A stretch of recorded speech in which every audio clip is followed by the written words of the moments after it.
হ্যাঁ, যদি বুঝতাম ইমানের দাম কত।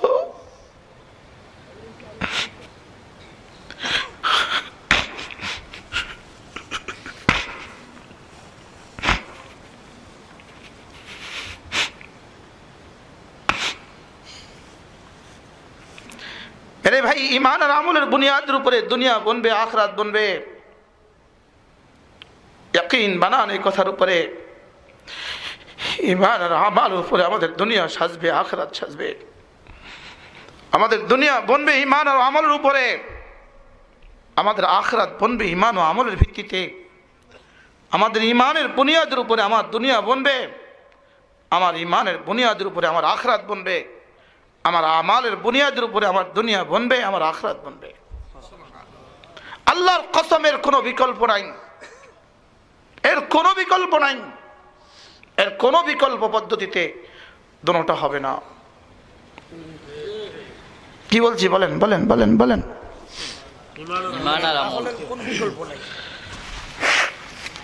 এই দুইটা ছাড়া তুমি লন্ডনের মালিক হয়ে যেতে পারো, খোদার কসম, না দুনিয়া হবে না আখরাত হবে।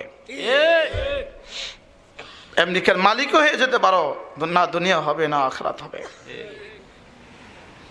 হযরত বেলাল দুনিয়া হয়েছে, আখরাত হয়েছে। আজকের পৃথিবীর হাজারো বাচ্চার নাম বেলাল, লেকিন বেলালের মনিব উমাইয়ার নাম কেউ রাখে না।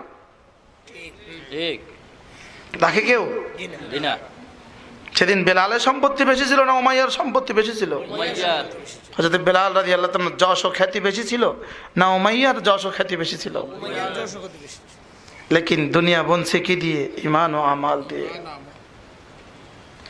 রাসূল মেরাজে রাসূলের সামনে কে যেন হাঁটে, কার যেন আওয়াজ বাজে, জিবরিল এটা কার আওয়াজ? ইয়া রাসূলুল্লাহ, আপনার বেলাল মক্কায় হাঁটে, বেলালের আওয়াজ আরশ আজিমে বাজে। বেলাল ইবনে রাবাহ, গোলাম ইবনে গোলাম, সাবরান ইয়া আলা ইয়াসির ফাইন্না মাওইদাকুমুল জান্নাহ। সুবহানাল্লাহ। যদি বুঝতাম ঈমান আর আমলের দাম কত, মুসলমান যুবক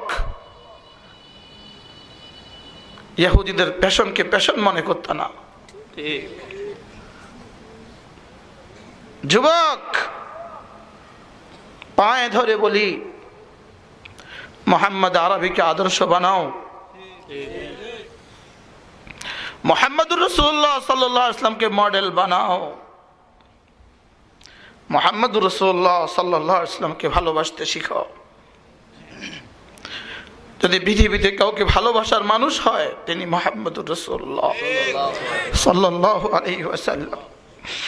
যদি জমিনে কাউকে ভালোবাসতে হয় তিনি মুহাম্মদ সাল্লাল্লাহু আলাইহি ওয়াসাল্লাম।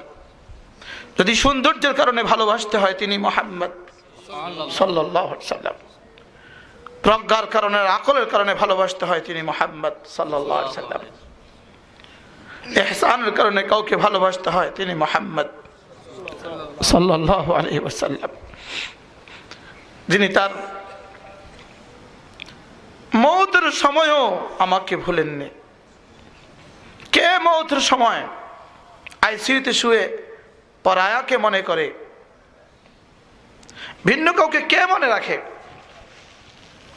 মওতের সময় তো বলে আমার লালকে আমার কাছে দাও, আমার চাঁদকে আমার কাছে দাও, আমার ছেলেটা কোথায়, আমার মেয়েটা কোথায়? বলেন ঠিক না? লেকিন মওতের সময় জিবরিল এসে গেছে, মালাকুল মওত দুয়ারে দাঁড়িয়ে আছে, ইনি মুহাম্মদ সাল্লাল্লাহু আলাইহি ওয়াসাল্লাম। মালাকুল মওত যার কাছে অনুমতি চায়, হযরত জিবরিল আলাইহিস সালাম এসে আরজ করলেন, ইয়া রাসূলুল্লাহ, মালাকুল মওত দুয়ারে এসে গেছে, আপনাকে সালাম বলেছে এবং আল্লাহ তাআলা আপনাকে পয়গাম পাঠিয়েছেন, থাকতে চাইলে থেকে যান, আসতে চাইলে এসে যান। আইশ মা শি'তা, আইশ মা শি'তা ফাইন্নাকা মাইয়িতুন ওয়া আমাল মা শি'তা ফাইন্নাকা মুলাকিহ, আর ওয়া আহবিব মান শি'তা ফাইন্নাকা মুফারিকুহু। আল্লাহ, যতদিন চান থাকেন, তবে শেষ তক আসতে হবে। বলেন বলেন বলেন বলেন। যতদিন চান থাকেন, তবে শেষ তক আসতে হবে। যা চান করেন, শেষ তক আপনাকে আপনার প্রাপ্য দিয়ে দেওয়া হবে। যাকে চান তাকে ভালোবাসেন, শেষ তক তাকে ছাড়তে হবে। কি বলছে? রাসূল করিম সাল্লাল্লাহু তাআলা আলাইহি সাল্লাম বললেন, জিবরিল, না থাকবো না, যাব।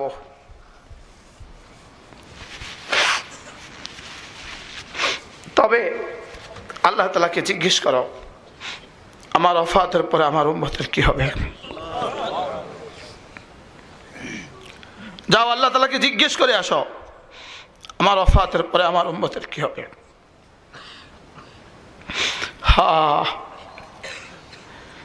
জানতেন হাসানকে ২০ পানে হত্যা করা হবে, জানতেন হুসাইনকে টুকরো করা হবে। হাসান আর হুসাইনকে তাকদীরের হাওলা করেছেন, আর উম্মতের জন্য দোয়া করতে ভুলেননি। হাসান আর হুসাইনকে কার হাওলা করছেন? তাকদীরের হাওলা। হাসান আর হুসাইনের ফয়সালা আল্লাহর হাতে ছেড়ে দিলাম, যা ইচ্ছে করুক, লেকিন আমার উম্মতের কি হবে?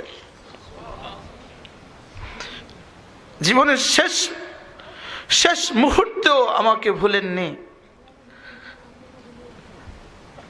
আমি তাকে মনে করতেও আমার লজ্জা হয়, তার মতো চুলের ডিজাইন করতে আমার লজ্জা হয়, তার মতো চেহারা বানাইতে আমার লজ্জা হয়। আমি কার মতো চেহারা বানায় রাখছি, আমি কার মতো চুলের ডিজাইন বানায় রাখছি, আমি কার মতো জামা কাপড়ের ডিজাইন বানায় রাখছি, আমি যাকে মডেল বানিয়েছি সে আমার কি লাগে, সে আমার কি হয়, সে আমার জন্য কবে কাঁদছে, আমার জন্য মদিনায় তৈবা কে কাঁদে? আম্মা আয়েশা রাদিয়াল্লাহু, আম্মা খাদিজা রাদিয়াল্লাহু তাআলা বলতেন, আমি রাসূলের সিনা থেকে ডক ডক ডক ডক কান্নার আওয়াজ শুনতাম। আল্লাহ তাআলা রহম খায় আয়াত নাযিল করছেন, ফালাআল্লাকা বাখিউন নাফসাকা আলা আথারিহিম ইন লাম ইউমিনু বিহাযাল হাদীস আসাফা। আপনি কি আপনাকে শেষ করে দিবেন? আপনি কি ওদের চিন্তা আপনাকে শেষ করে দিবেন? অতটা কষ্ট করার জন্য আমি আপনাকে পাঠাইনি। তাহা মা আনসালনা আলাইকাল কুরআনা লিতাশকা।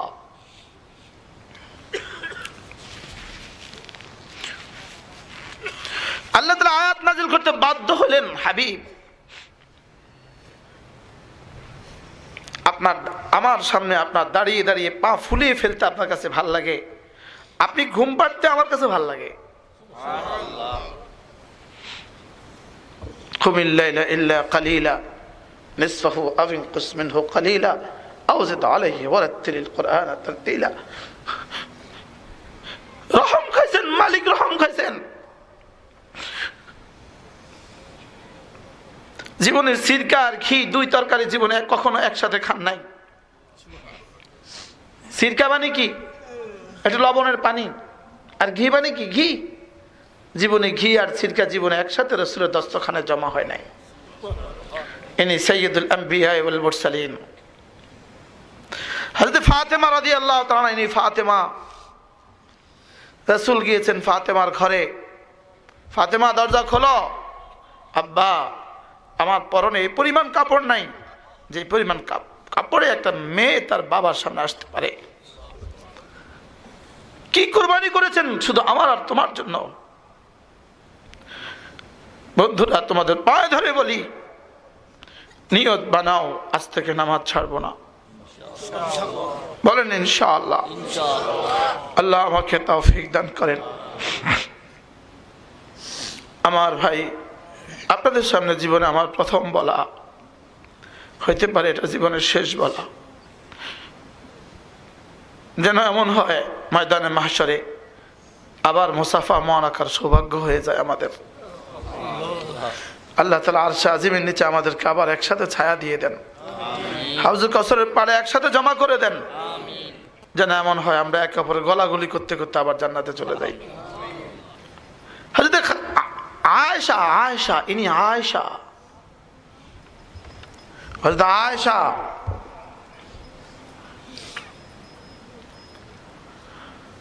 আয়েশা রাদিয়াল্লাহু তাআলার দাম কেমন? রাসূল বলেন আয়েশার উদাহরণ কেমন জানো? খাবারের মধ্যে সারিদ যেমন। সুবহানাল্লাহ। ফাদলু আয়েশা আলা সাইরিন নিসা কাফাদলি সারিদ আলা সাইরিত তাআম, রাওয়াহু তিরমিযী। রাসূল বলেন আয়েশার দাম কেমন জানো? সারিদের দাম খাবারের মধ্যে যেমন, গোশত আর রুটির দাম খাবারের মধ্যে যেমন, আয়েশার দাম মেয়েদের মধ্যে তেমন। হযরত আয়েশা বলেন রাআইতু হিলালা সুম্মা হিলালা সুম্মা হিলালা, এক চাঁদ দেখছি, দুই চাঁদ দেখছি, তিন চাঁদ দেখছি, আমাদের ঘরে চুলা জ্বলেনি। হযরত জুবায়ের ইবনে মুতঈম হযরত আয়েশা রাদিয়াল্লাহু তাআলা আনহার ভাগিনা, তিনি বললেন খালা সেদিনগুলো আপনাদের কি দিয়ে কাটতো? ইল্লাল আসওয়াদাইন, পানি আর খেজুরই ছিল আমাদের জীবনের একমাত্র পাথেয়।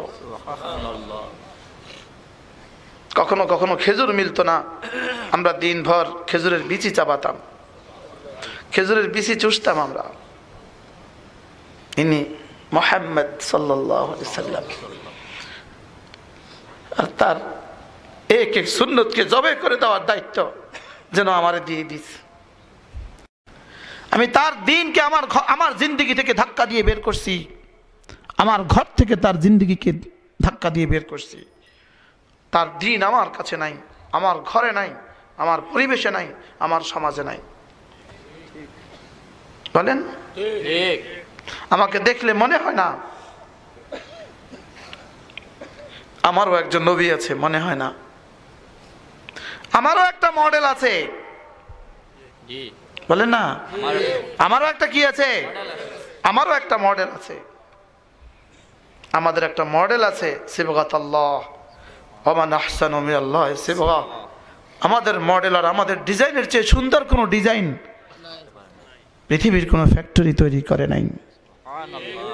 বলেন বলেন বলেন, পৃথিবীর কোনো ফ্যাক্টরি কি তৈরি করতে পারে নাই?